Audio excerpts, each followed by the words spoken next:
Hi, my name's Benno Rice and I'm an election addict.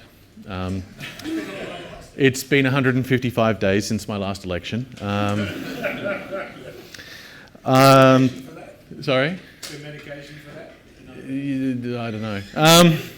I voted in 7 federal elections, 5 state elections, recently a Linux council election. I'm not choosy. I also, and I know this is a rare thing for a geek at a conference like this, I have opinions. One of them is that something's kind of broken in the way we elect our Senate here in Australia. So I just want to start out with a small experiment.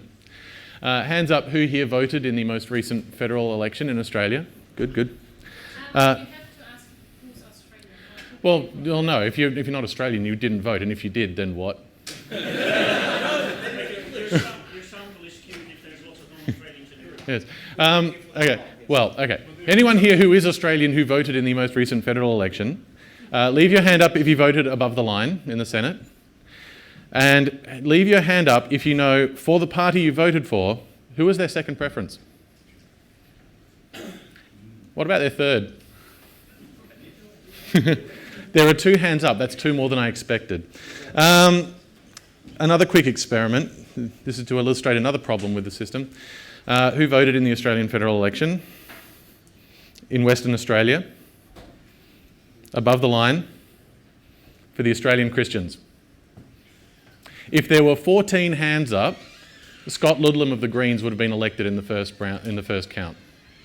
The Australian Christians, mind you. So just to explain to the non-Australians or everyone else who doesn't understand how this all works, when we vote for the Senate, we get handed something that looks a bit like this. This is part of one.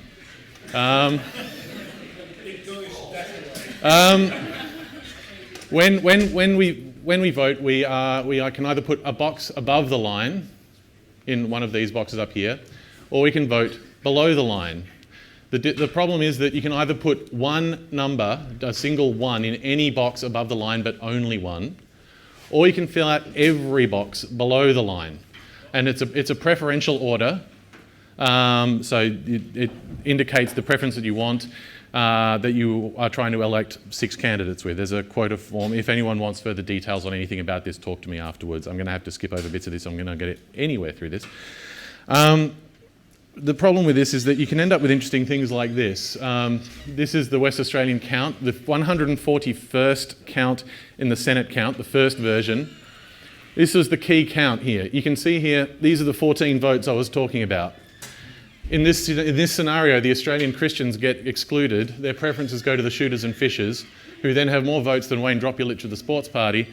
He then goes... Their preferences then go on to elect Dio Wang of the Palmer United Party and Louise Pratt of the ALP. That 14 vote thing caused a lot of people a bit of concern, so they did it again. This time the 2 positions switched. The shooters and fishers preferences go to Wayne Dropulich. Wayne Dropulich gets elected eventually, and his preferences go on to elect Scott Ludlam of the Greens. But of course they lost some votes, didn't they? People smarter than me went through and worked out what those votes would have done, where those votes went, and that resulted in this. Yes, that's 1 vote. So if they had those votes, then the outcome wouldn't have changed. Now, to go back to the ballot that I had up before, the reason why I find this really frustrating is that's how big it is. That's the New South Wales ballot. 110 candidates. And that just causes untold confusion. You can either vote above, which takes you 5 seconds, or you can vote below, which takes you... And that results in things like, again, coming back to this, that's how many first preference votes Mr. Dropulich received. After preferences, and that's out of 1.3 million votes. That's how many of you got after preferences. Ricky Muir, who was the other standout result. 17,000 votes out of 3.4 million. And this just leads me to this. It's way too easy to vote above the line.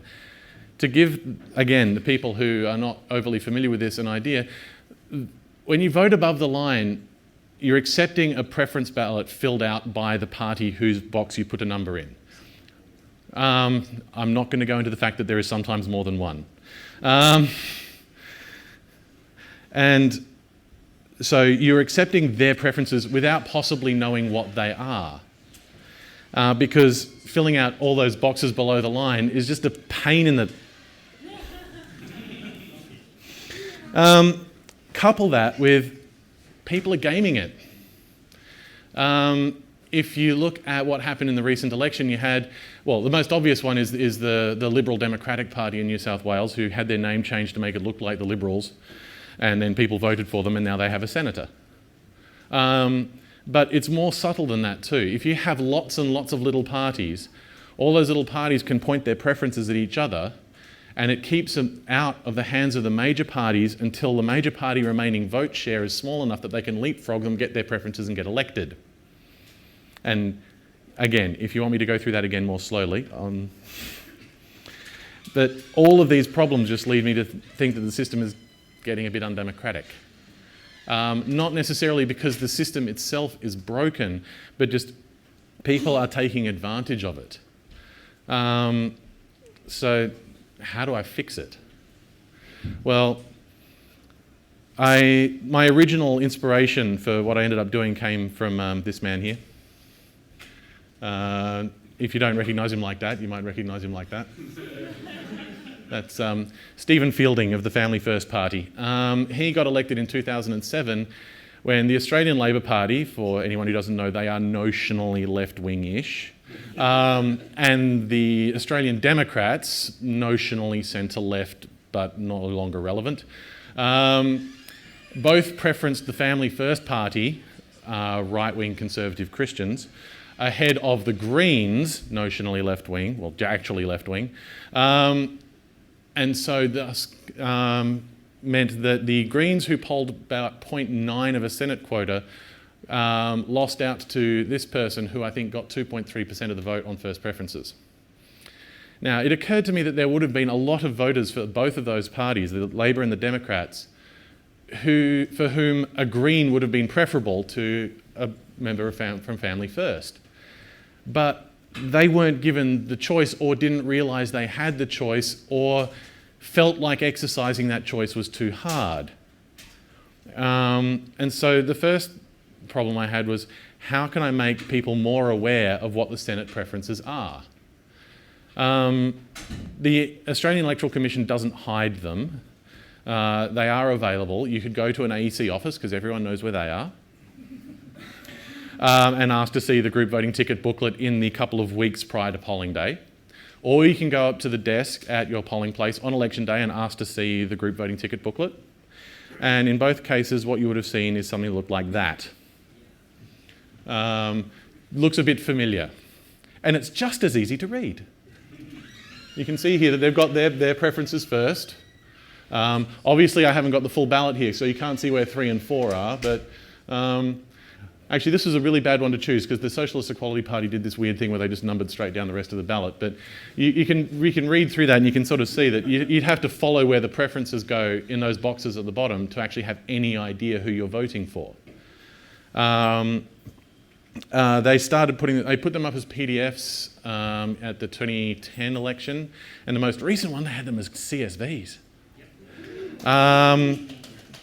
So yes, the first step was obviously make it readable. Put their first preference at the top, all the way down. And that would hopefully give people the ability to see, right, okay, you've got, the Labor Party is preferencing themselves, obviously, because they have to, and then these people and so on. But what if the user didn't like it? Make it so they can change it. If people can actually express their preference, then that's kind of where I want to go with this. But then, of course, you had the issue of, okay, so they've done that, now what do we do? And so I figured, well, we have this wonderful layout format that they've got with the boxes everywhere, so let's put it back in that so that when they walk into the polling place, they can just sit down, well, not sit down, take their ballot and just copy the numbers into the right places on the ballot, and they're done. And I should point out at this point that I do geeky stuff, but most of my geeky stuff is very much of the back-end variety.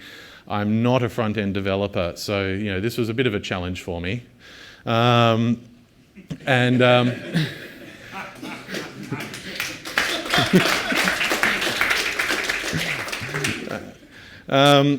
it's also coupled by the fact that I'm a perfectionist. I find it really hard to sort of get out of that mind, the bit of your brain where you're going, this is how it should look, and get into actually making it.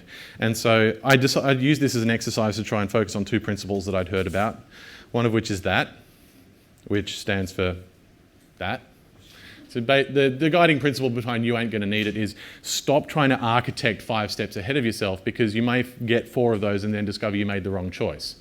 Get something working now and then fix it later if it's the wrong thing. The second one was that, which, as this is a family conference,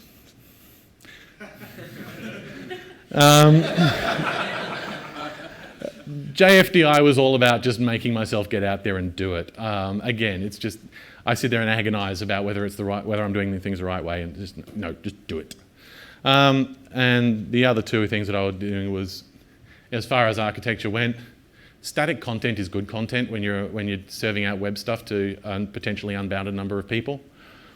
And the other one was, I don't want to have people accusing me of storing their data and selling it.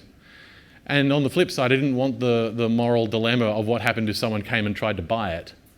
So in the end, I resolved to just not store it at all, which is actually easy. You just don't log anything. So the first version of this site I ran for the 2010 election. There were a few major parts to it. There was a generator. It was a Python script. Used Genshi to generate a bunch of static HTML pages. It also generated JSON blobs that the editor used. Speaking of which, the editor was, strangely enough, written in JavaScript. Used jQuery. There's a plugin you can get for jQuery called Sortable. It allows you to drag and drop, edit things like tables and lists and stuff like that. And the last part was the ballot renderer. It was written in Python. It uses Report Lab to generate PDF. And it was just a little WSGI app. And it was vile. Not because anything involved in it was particularly bad. It was just I was running up against the time and I needed it to work. And yeah, the JFDI principle really came to the fore there. All of this was hosted on DreamHost. I had an account there. They had private servers. I went with that. That worked reasonably well until polling day when it melted. I don't know whether it was a performance profile with the DreamHost server or the Apache instance it was running behind, but it failed to cope. The data for the ballots I typed in by hand.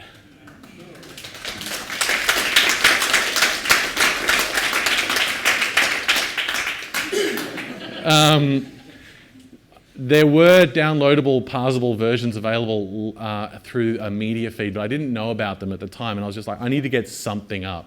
So I came up with a text format that allowed me to enter it reasonably quickly, and I just sat down for an afternoon and went for it, and yeah, it was very dull.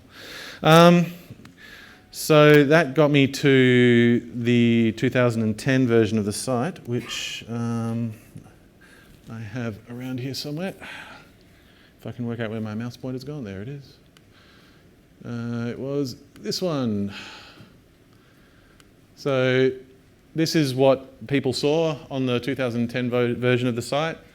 As you can see, my styling skills and my HTML are truly up front on this.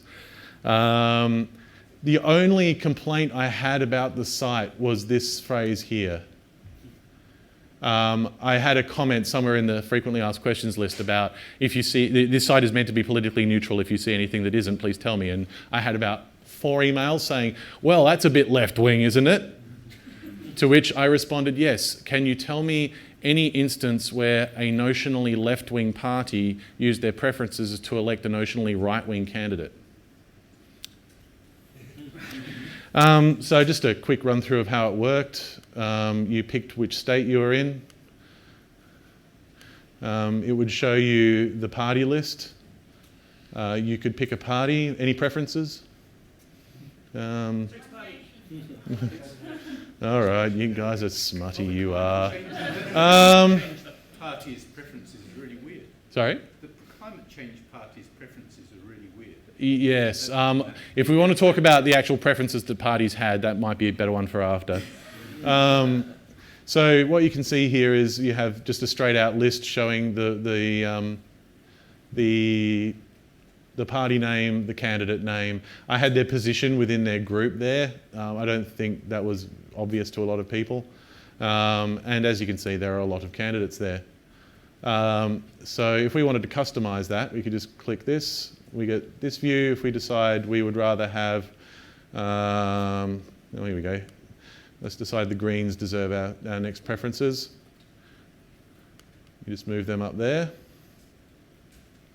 If we hit create ticket, then it's sorted it back into the ballot order, so group A, B, C, but you'll notice that the numbers will be different. So here you can see Richard Di Natale of the Greens has 2, Janet Rice is at 3. And then if we were ready to take that to the thing, just reformats it out.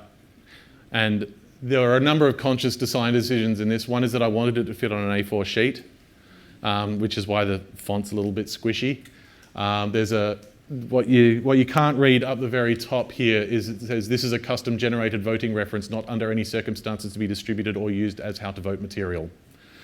I didn't want people handing these out as how to votes because I didn't want to get in trouble with the AEC if someone was handing it out at the wrong place. And lastly, I wanted to make sure that people realised that this was not a ballot they could put in the ballot box. They had to copy it onto the real one because otherwise their vote would not count. So, It's silly, but it's true. The word's there. yes. And just to show people exactly how horrible the PDF generator code was, I'm just, these bits here, these huge long calculations I'm particularly proud of. Anyway. It's pretty standard for manual PDF generation from what I've seen. Okay, maybe I don't need to feel it's quite so bad then. Okay, so getting back to there. All right, so, and that worked really well. I had media interest. I had lots of people saying thank you. You may have seen the donate button. I made 3 figures. The first one was a 1. But that covered the cost of running the private server, so that was awesome. Make money out of software. Yes. I'm applying to Y Combinator next week. I'm disrupting. No. So yes, and that all went really well, except for the melting down on election day. So then we come to the great time between. Julia Gillard announced the election date well in advance, which was great. I knew that I had plenty of time. I had months to get everything ready. So of course I set about modernising everything and get everything ready well and ahead of time. No. So, as I mentioned before, this time the AEC actually let me know because I asked them on Twitter. The AEC are on Twitter.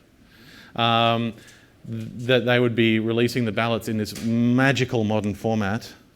Don't laugh, it's so much nicer. Python has a CSV module, it just pulls it apart and then you do things with it. I also had help. Michael Pearson is a friend of mine. I've worked with him at several organisations. He's just really good. He also knows a bit more about the front-endy stuff than I do. At least he knows enough to be able to make Bootstrap do things. We also added a bunch of features for this version of the site. We had lower house ballots. So you could work out your entire vote in advance because this locks into something that I realised when I was working on the second version of the site is the first one was all about trying to help people vote below the line in the Senate. Once I got to this, what I realised with what I wanted out of the site was, that was good, but what I really wanted was people to actually engage with the political process. There's a lot of voter disengagement in Australia. A lot of people sort of walk up and vote for the way they voted the last several elections, which may be the way their parents voted for the last several elections, and so on and so forth. And that felt sad in a way. All these people were just sort of robotically voting for who they thought was the right thing, not actually considering what they were voting for. And so I really wanted this idea that people could think about it before they went and see whether the parties they were voting for were the ones that actually represented what they wanted Australia to be in the future. So we also had links to all of the parties, and in some cases individual candidates on the site, so that people could actually go off and say, so who are the Australian Motoring Enthusiasts Party? What do they stand for? What is the Stop CSG Party, and all this kind of thing.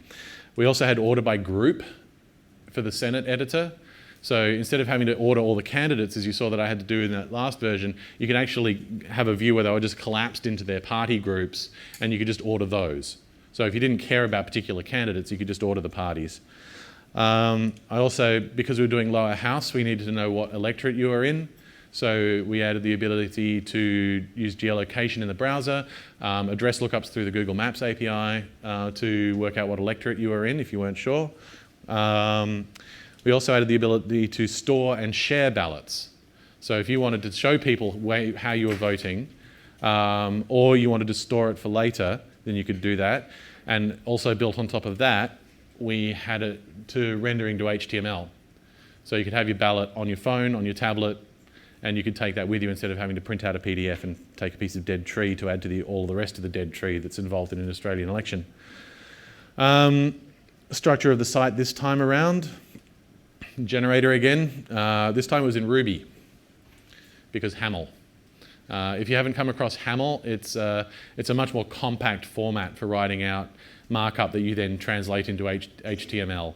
You don't have to do all the tag stuff, it just works off indentation. And it was actually just a big rake script in the end so that we could just compile bits of the site. The front end this time was again JavaScript. We used Angular, mainly because that's how I got Michael involved. Michael's not normally a political guy, but when I said you can do it in Angular, that got him interested. And Angular has this plugin called UI.sortable. It's the same thing, but wrapped up for Angular. The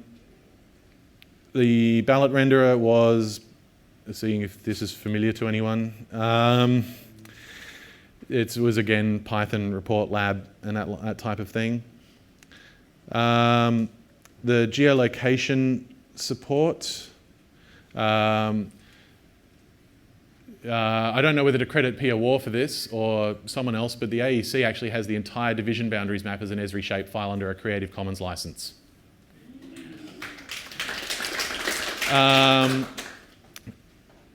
And so I loaded that into PostGIS and then whacked a Python thing in front of it to translate lat long to an electoral division.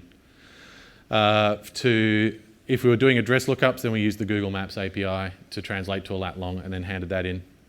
Or if you're just using browser geolocation, it would just use the browser's location. Storing and sharing, that was just Python sitting in front of Redis. I used Redis because it was there.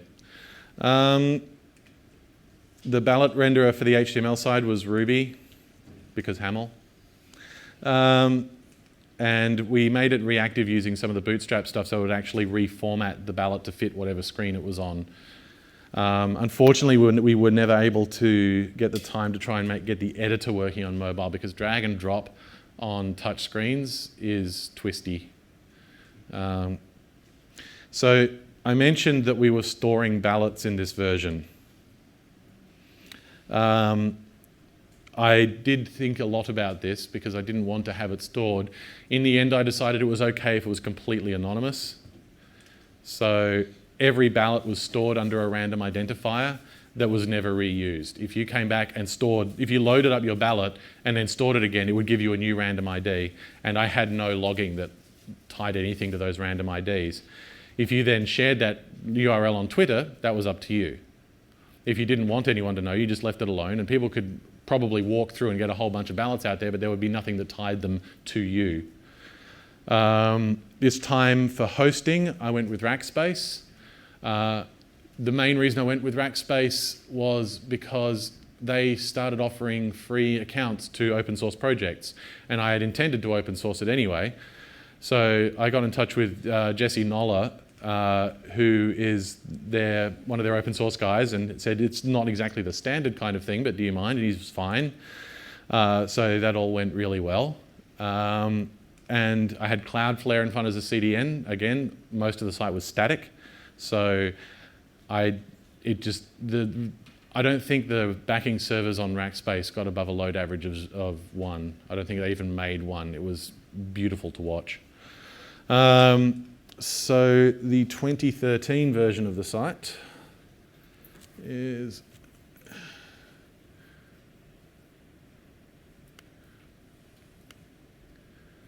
as you can see, it looks a little bit nicer. We used Bootstrap for the styling with a theme that came from somewhere, I can't remember exactly. The geolocation just works for browser.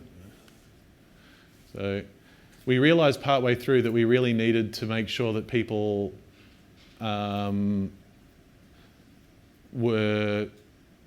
that's not working very well, is it? We needed to confirm that people were where they thought they were, because sometimes the geolocation will give you the address of your ISP's rack as your location. So maybe we'll just try doing and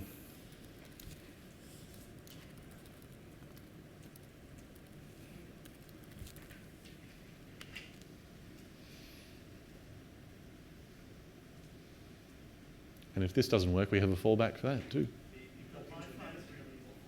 It's being really better. Okay. Oh, this may not go well then, because this is actually the live site, but we'll see. Okay, we'll be in Perth. Yeah. Yeah. Hang on just a sec. Allow me to. That one. This one here.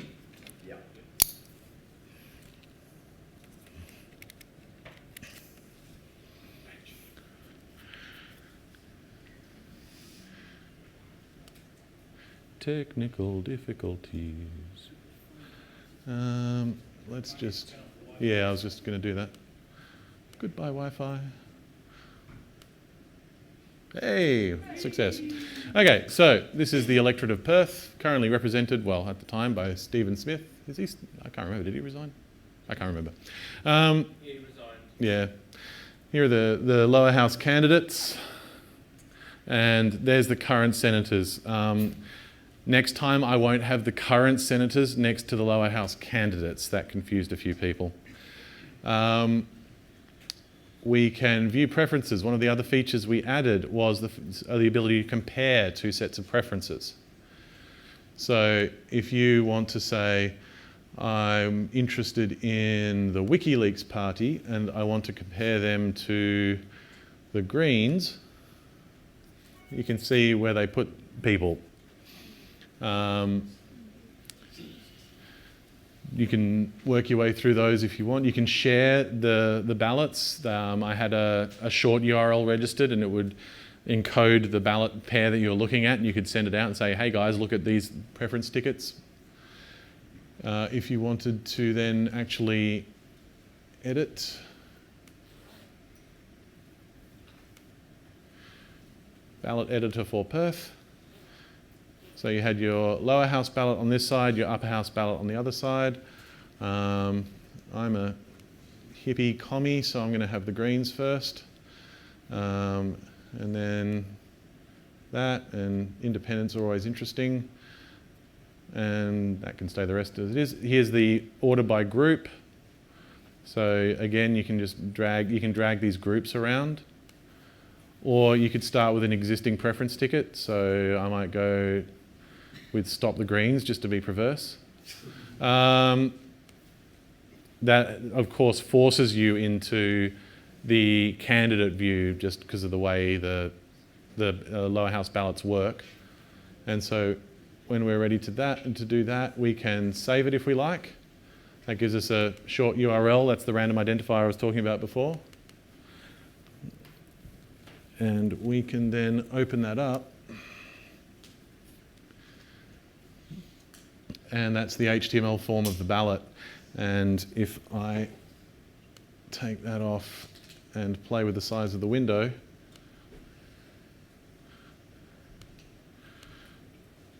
you can see that it reacts.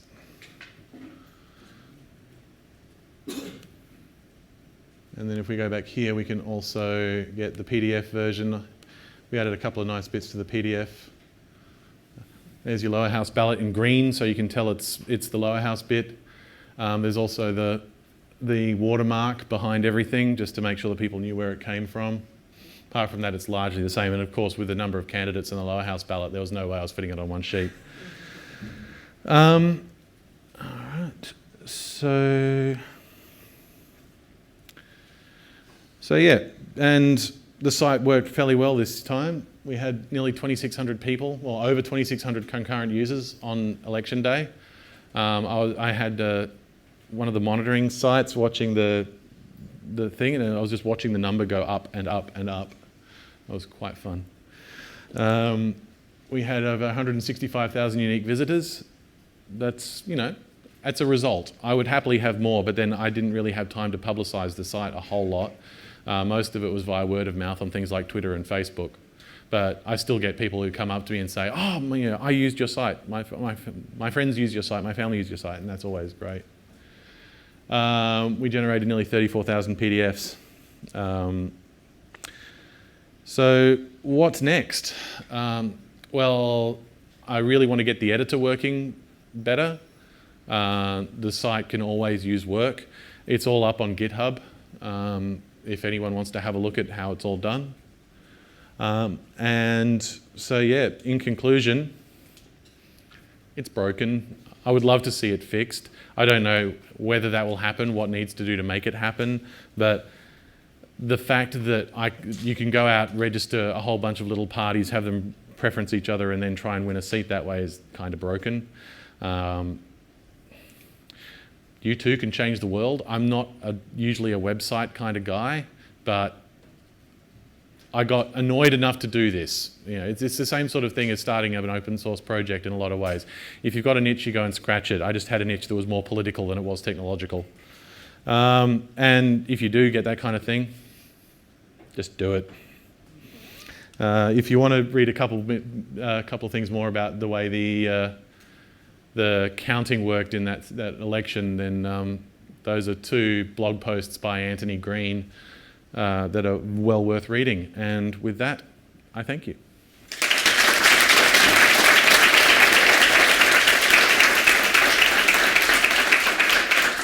Did you get any sort of pushback from the AEC or the political parties or the media saying, who the hell are you? The question was, did I get any pushback from the Australian Electoral Commission or any of the parties or the media? The first version of the site, that was before the AEC had switched to the Creative Commons license they're using now, and I had a copyright disclaimer at the bottom saying that the ballot data was copyright the AEC, and they got in touch with me saying, you haven't asked for permission to use that. At which point I promptly asked, and it was promptly given. I haven't received any communication from parties directly, although I did, I did chat to some people from the Greens who gave me their list of candidates for this election. And I also had a brief exchange with Family First about getting the same sort of thing. In the end, the AEC got the candidate lists up and I just took them from there. I think early iterations of the 2013 site were using a candidate list I pulled from the ABC, and that had a few inaccuracies, but they all got fixed when the AEC data came through. It comes through 2 weeks before? Yes, generally there's a 6-week campaign period. Nominations open at the start. Nominations close about 3 or 4 weeks in, and then the nominations are declared along with. And then the parties have a 24-hour period to lodge the group voting tickets. Yes? Is there any intention to have candidate positions on certain simple yes no's on things and then sort by what your preferences are? The question was whether we wanted to have candidate positions on various issues. That had occurred to me. The problem is actually working out what your list of issues is, and actually there's a bit of editorializing involved in that I felt a bit uncomfortable with. I would happily have links to other sites that contain information and background on the candidates, but not only am I not an HTML front-end developer, I'm not a journalist. And I just don't feel comfortable generating that kind of information myself. One from over here. First, I'd like to say I actually used your site for both elections and did vote alert line. Great success. Thank you very much. No worries, thank you. And I was actually more curious if anyone else here had actually used it to successfully alert line and help them do that. So. The question was how many other people used it, and for the benefit of people who can't see the audience, there were many hands raised. And also the order by group thing was great. That helped me a lot as well. Oh, thank you very much. Yeah, thank you. Yes. Would you make the, obviously not with any identifying information, the choice of people made public? The reason I'm asking is the AEC actually published what all the below-the-line votes were, and you could figure out what your success rate was, because most of the below-the-line votes that were cast for you, Yeah. so you could actually go and find them. I could do that. That makes me a little bit nervous, I think. But yes, I could do that. I mean, even if you didn't make the people... Well, I don't have any linkage to who they are. Yeah, you could just go find out how successful you were, just out of curiosity anyway. Yes, up the back there. You don't log anything, but it's all over HTTP. So if somebody were to say you have a massive nationwide surveillance network, Yes, they could. That is true. I personally, well, actually the first version was over HTTPS. That actually caused a bunch of issues for various people, mainly because I think I had some widgets on there that were loading over HTTP, and so people were getting scary security warnings. This time I didn't do it because I'm lazy, but you're right, I should have it over HTTPS for the next time. Just to provide what Mm-hmm. going on about, Yep. the limitation on there is that they could identify a household. Yes. Made a decision. Someone in that household, not an individual. Yeah. But moving on to my question, are any plans on extending this for state elections? I did run the 2010 version in a number of state elections. The issue there is that each state does it slightly differently. Queensland, of course, doesn't have one. New South Wales has one giant region covering the entire state. Victoria has 5 regions across the state. And yeah, the problem was with New South Wales was you had to field a huge number of candidates in each group, and then I had to try and work out how to format that. So it would take a bit of thought. However, there is an open source project now. It's on GitHub. Pull requests accepted. Yes. Separately from the possibility of your site being surveilled, Mm-hmm. I would suggest it's going to be attacked, and probably subtly. Are you going to do anything about that? Because people won't remember what they've done on the day. And they'll go by the guide, and someone will go in and change. Oh, I see what you're getting at. Yes.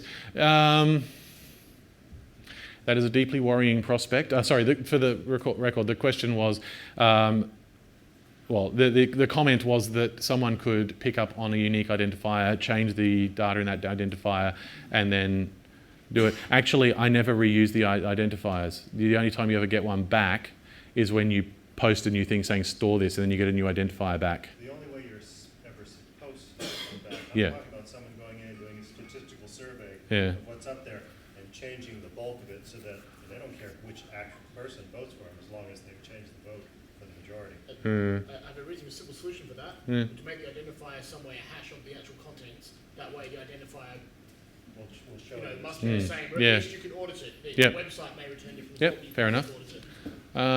Yes, up the back there.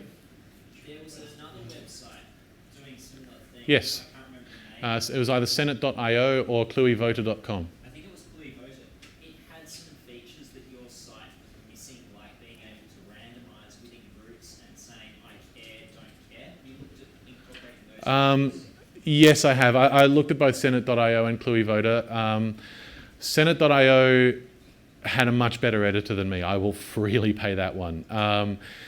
My problem with Senate.io was that the creator of that site felt that they shouldn't link to party information or provide any information on the parties themselves for fear of influencing the voter. My problem was that I wanted to influence the voter but not to a particular party, just to think. And I couldn't do that without providing information. Cluey Voter is the one that's run by Alan Noble, I think. And that approach was more to ask people their opinions on a bunch of issue areas and then match that to parties and suggest that you should vote in a particular way. My problem with that was, again, it was editorializing on, like, I don't know what the Animal Justice League policy on immigration is. And I don't have the time to find out, and even if I did, it could be more nuanced than for against. So, yeah. Yes? Do you have any thoughts on how we make the ballot, the voting process below the line a bit easier? I would keep below the line voting as it is. My preferred option, and this is just me throwing ideas out, is, hang on, let's see if I can get back to... Above the line? Yeah, well, yeah, above the line preferencing. Hang on, let's find my lovely slide here. There it is.